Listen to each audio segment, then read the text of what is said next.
When you talk about larger-than-life sports stars, Shaquille O'Neal is right up there with the best of them. The only thing bigger than this basketball legend's 7'1", 325-pound stature is his personality.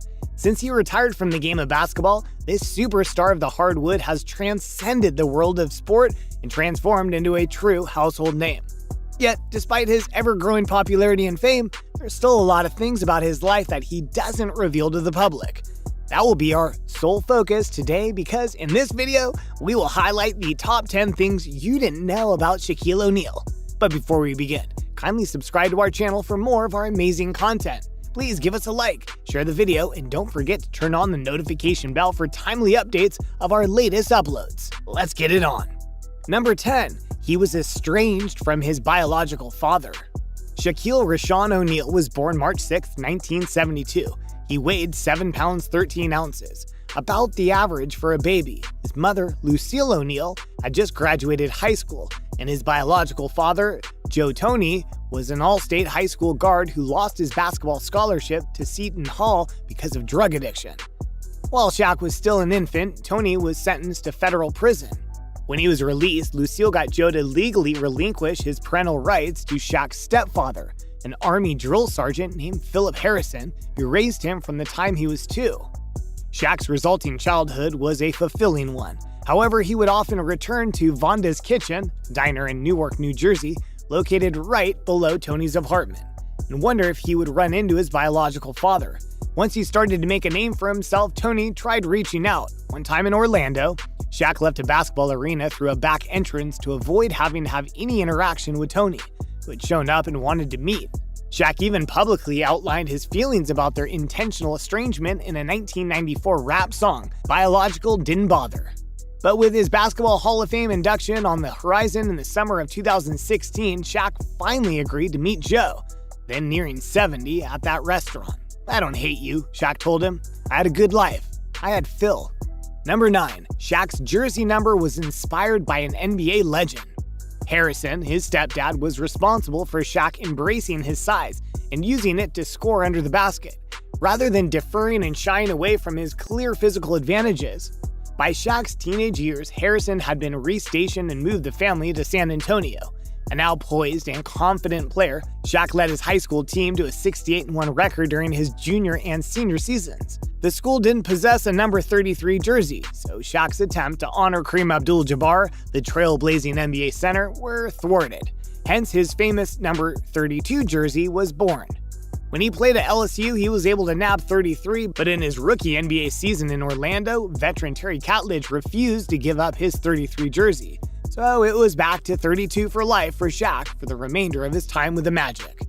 Number 8. He was famously left off the original Dream Team. And yes, he was upset about it. With the powers to choose the best NBA talent possible to represent Team USA and take on the world at the 1992 Summer Olympics in Barcelona, they reserved one roster spot for a collegiate star. Shaq was a junior at LSU at the time and fully eligible. The spot instead went with Christian Laettner, a Duke standout who was thought of as more polished. At the time, the international free throw lane was designed differently. The committee filling out the roster believed that would cause traditional post-up centers like Shaq to lose their effectiveness. Of course, the young Shaq didn't take it well. "I was pissed off," he recalled 20 years later. "I was jealous. But then I had to come to the realization that I was a more explosive, more powerful player. Christian Laettner was a little bit more fundamentally sound than I was. Luckily, the snub only motivated him." Team USA took home the gold in '92, and they did it again in Atlanta during the '96 games. Shaq was on that team. Number 7. A rookie Shaq was sickened by the smell of alcohol. Shaq was immediately the toast of the NBA. Among his many accolades, he was named Rookie of the Year from the 92-93 season, and he nabbed a starting spot in the All-Star Game his first 4 seasons. But though young Shaq was the new face of the game and the life of the party, at 21, he couldn't stomach alcohol. "Can't even tolerate the smell of table wine," his teammate Dennis Scott used to say. Turns out, there was a good reason for that. "My father caught me sipping a beer with my cousins when I was like 13, O'Neal told Vanity Fair years later. "He made me drink a 12-pack right then. Not only did I get drunk, I hated beer, and I never had the urge to drink again." Despite his distaste for the stuff, Shaq eventually marketed his own line of vodka, the excellently named Love Shack. Number 6. As Lakers teammates, Shaq and Kobe didn't initially click on court. The most prominent portion of Shaq's career was spent in Hollywood, and his 8 seasons with the Lakers brought 3 NBA championships to the city. But while Shaq's LA years are known for being unfathomably dominant, many wonder how fruitful they could have been if he and teammate Kobe Bryant hadn't been so incompatible off the court. Bizarrely, the two couldn't sync their play properly from the outset based on talent alone. Long before their famous feud and struggle for credit and control of the locker room began, 2 of their first 3 campaigns together ended in embarrassing playoff sweeps. It wasn't until head coach Phil Jackson arrived prior to the 99-2000 season that anything seemed to click. Once Jackson installed his famous triangle offense, everything changed. An unstoppable three-peat followed, highlighted by Shaq's averages in the 2000 finals: 45 minutes, 38 points, 17 rebounds per game. Number 5. He's a musician. In addition to his basketball career, O'Neal has released 4 rap albums. In his first, Shaq Diesel, going platinum, O'Neal's also an electronic music producer and touring DJ known as Diesel. He's appeared in numerous films and has starred in his own reality shows. Shaq's Big Challenge. He hosts the Big Podcast with Shaq. He's also the general manager of Kingsguard Gaming of the NBA 2K League. Number 4. He went back to education. As stated in several NBA sources detailing his plethora of different nicknames, Shaquille started calling himself Big Aristotle in the year 2000. No, this wasn't because he was moonlighting as a Greek philosopher during his playing career. It was because, like fellow basketball superstar Michael Jordan, he went back to education while he was still an active player. Shaq initially left college early to commit himself to professional basketball, but after promising his mother he would eventually go back to school, he returned to LSU 8 years later and graduated with a bachelor's degree. In 2005, he added an MBA from the University of Phoenix to his growing educational resume and even received a doctorate degree from Barry University in 2012. There aren't many people who can boast success on the court and in the classroom, but Big Shaq most certainly can. Number 3, he broke the record for the biggest contract in NBA history. Upon signing for the Los Angeles Lakers in the summer of 1996, Shaq secured the largest contract in NBA history. The 7-year deal totaled an unbelievable $121 million, a testament to his limitless ability and future potential. Safe to say that, despite the record-breaking cost of signing O'Neal, he repaid his new employers in spades, helping the franchise to 3 consecutive NBA championships between 2000 and 2002.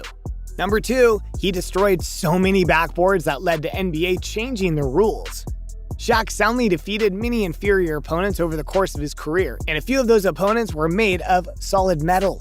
In one infamous game against the Phoenix Suns in 1993, a particularly thunderous dunk caused the entire basket and its stations to collapse. The hoop's whole apparatus had to be wheeled into the tunnel for some mid-game welding.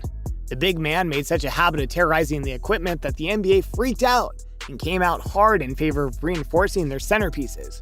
Competition Committee Chairman Rod Thorne said, whether it was Shaquille O'Neal or someone else, with the size of these guys, it was just a matter of time. He just happened to be a little bigger and stronger than most. The league eventually turned breaking the basket ring or backboard into a technical foul. Number 1, he has a major stake in esports. Call him the big controller. Shaq was early to esports as an investor. In 2016, he, along with Yankees vet Alex Rodriguez and former Philly Jimmy Rollins, got involved in an ownership group that has a stake in NRG Gaming, a prominent organization of esports athletes. Now, Shaq's the general manager of Kingsguard, the Sacramento Kings entrant into the NBA's official 2K League, where competitors face off in NBA 2K, the league's preeminent basketball video game.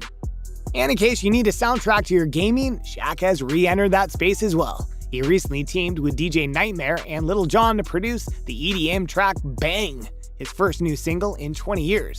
Did you enjoy our video? On a scale of 1 to 10, how legendary do you rate the Big Shaq? Well, if you enjoyed our video, be sure to subscribe to our channel for more of our amazing content. Please give us a like, share the video, and don't forget to turn on the notification bell for timely updates of our latest uploads. We value your feedback. Feel free to share your thoughts with us in the comments section below.